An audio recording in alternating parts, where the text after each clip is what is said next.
नमस्कार, मैं शिवानी श्रीवास्तव।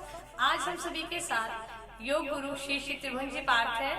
सर, आपका बहुत बहुत स्वागत है। नमस्कार सर, आज हम सभी आपसे ये जानना चाहते हैं कि योग की सुख क्या है। सर, सुख का सभी के जीवन में अलग अलग महत्व है। सभी सुख को अलग अलग तरीके से मापते हैं। सर, आपके इसके क्या विचार हैं? मैं सनातन धर्म के माध्यम से ये बताना चाहता हूं कि सनातन धर्म में सुख को कई भागों में बांटा गया है। सुख के पीछे मनुष्य भागता रहा है, परंतु सांसारिक वस्तुओं में सुख नहीं है। और सांसारिक वस्तुओं में अगर सुख मनुष्य चाहता है तो सनातन धर्म सिद्धांत में कहा गया है कि पहला सुख निरोगी काया, दूजा सुख घर में हो माया, तीजा सुख पतिव्रता नारी, चौथा सुख पुत्रज्ञकारी। अभी 4 सुख बताए गए हैं। ये 4 सुख जहां है, स्वर्ग वही है। इसलिए इन 4 सुखों को प्राप्त करने के लिए भगवान कृष्ण ने कहा है कि हे अर्जुन, मनुष्य के जीवन का 4 लक्ष्य है: धर्म, अर्थ, काम और मोक्ष। इन 4 प्राप्त किए गए उपहार को मनुष्य पुरुषार्थ से प्राप्त करता है और उसी का सुख मनुष्य भोगता है। और सांसारिक क्षणिक सुखों में सुख नहीं है। अनंत सुख के लिए मनुष्य को सबसे पहले अपने जीवन को पुरुषार्थी बनाना है। सुख मांगते हैं, सुख ढोते हैं, सुख चाहते हैं, सुख को ढूंढते हैं, परंतु सुख है कहाँ? पुरुषार्थी मनुष्य को, कर्मशील मनुष्य को सुख अपने कर्मों में सुख है। उस पुरुषार्थ से प्राप्त किए हुए अर्थ में सुख है।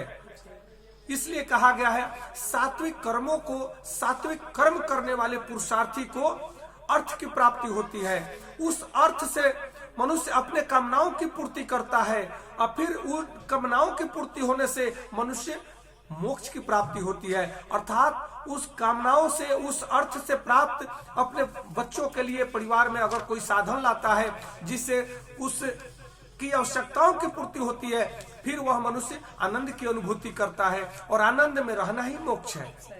उसी तरह से पहला सुख निरोगी काया। पहले अपने तन और मन को निरोग बनाए, बलिष्ठ बनाए।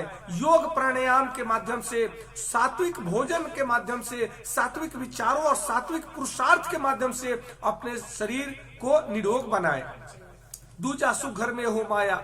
जब शरीर स्वस्थ होता है, पुरुषार्थ स्वस्थ होगा और उससे कमाया हुआ अर्थ अर्थात धन की जब उपयोगिता घर में होती है, तब वह उस घर में माया की पूर्ति होती है और एक दूसरे से प्रेम भाव बना रहता है।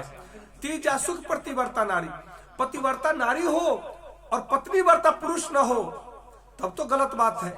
इसलिए पतिव्रता नारी के साथ में पति को भी पत्नीव्रता होना आवश्यक है।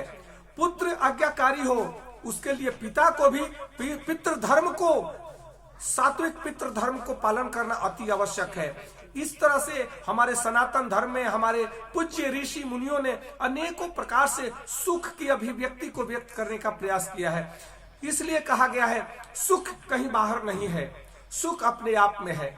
दूसरे के सुख देख करके हम अगर दुखी हो रहे हैं कि मैं कैसे सुख उसकी तरह सुख पालूं, ऐसा नहीं होता।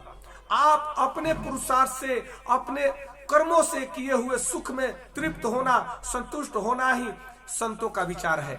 इसलिए आप सात्विक कर्म करते हैं, उस कर्म से जो सात्विक अर्थ की प्राप्ति होती है, उस अर्थ के सात्विक अर्थ से सात्विक कामनाओं की पूर्ति होती है, तब आदमी मोक्ष की प्राप्ति, आनंद की प्राप्ति होती है।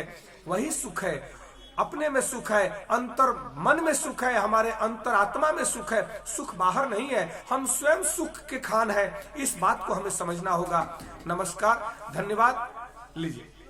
बहुत ही सुंदर विचार और हमें आशा है कि आपके इन विचारों से हमारे जो दर्शक है वो बेहद प्रभावित होंगे। आपका बहुत बहुत धन्यवाद इस कार्यक्रम में आने के लिए। धन्यवाद। ओम शांति।